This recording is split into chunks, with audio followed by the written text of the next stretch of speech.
俄罗斯大使馆好心办错事儿，他们大赞中国无人机在乌克兰战场上的表现，这有可能给中国的民营无人机公司带来麻烦。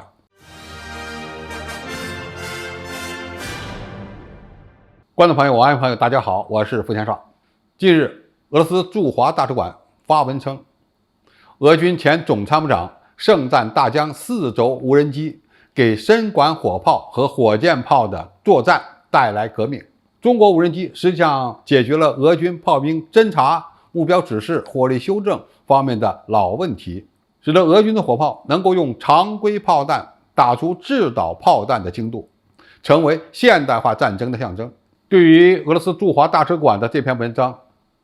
中国大疆公司表达了不满。该公司称，本公司所有的产品均为民营目的的设计，不适合也不满足军事用途需要，也不支持一切军事领域的应用。大疆创新科技公司4月26日就在其官方网站上表示，暂停在俄罗斯和乌克兰的所有业务。必须说明，俄罗斯驻华大使馆所发表的这篇文档并不太合适，因为消费级无人机被用于俄乌冲突，并不等于大疆公司要变成全球重要的军火公司，也不意味着中国向俄罗斯出口过任何军火。在美国政府千方百计的找机会想要制裁打压大疆公司的当下，俄罗斯的将军证明大疆无人机帮助了俄军的行动，等于为美国政府制裁大疆公司找了一个借口。如果说俄罗斯的这位将军所说的内容是事实，那么俄罗斯驻华大使馆转发这样的评价可能会取得适得其反的效果。或许其本意呢是想表达对大疆无人机的赞美和支持，但实际上呢带来了麻烦。不过话又说回来，如果美国政府企图以此为借口而对大疆公司实施制裁，那就是毫无道理的，因为大疆公司生产的无人机全都是民用的，对此美国政府心知肚明。当然，民用无人机能不能军用呢？美国政府心里也是很清楚的。为什么？因为美军就大量购买过大疆无人机，除了美国、以色列以及欧洲很多国家的军队都买过大疆无人机，包括现在乌克兰军队也在使用大疆无人机，用于战场侦察和火炮校射。如果仅仅因为俄军现在用了大疆无人机就对大疆公司发起制裁，这是毫无道理的，我们必须进行反击。何况大疆公司生产的无人机占到了世界同类型无人机市场的70%-80%，在任何一个国外市场上都能够轻易购得，而各国军队采购了大疆无人机，把它们用于军事，这个可不是大疆公司能够控制的。现在的问题是，如果各国军方把这些消费级的民用无人机用于作战，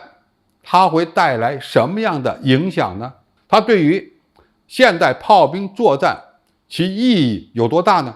现在大口径火炮以及作战单元特别讲究射程远、精度高、快进快出，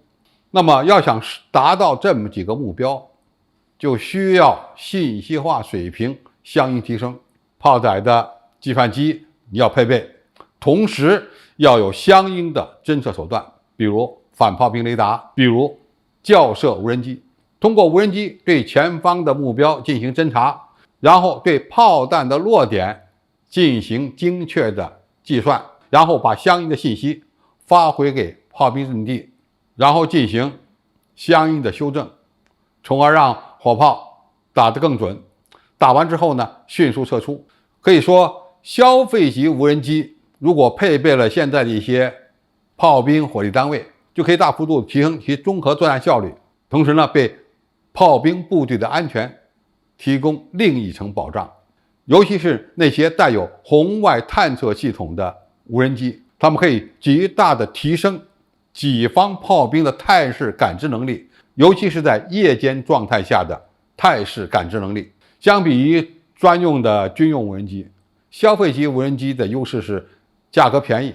用得起、数量足，可以下发到连排班级侦察单位，而且使用呢又非常灵活。相比于其他国家的消费级无人机，中国研制生产的消费级无人机还有一大优势，那就是抗干扰能力特别强，甚至呢还拥有自动返航能力。一旦遭到对手的强干扰，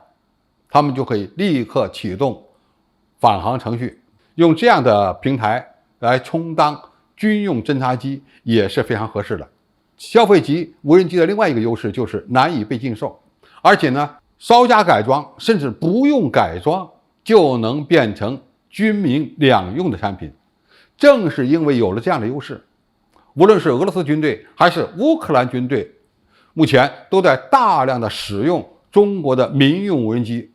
而且其比例还很高。随着中国无人机技术的发展和提升，目前中国的消费级无人机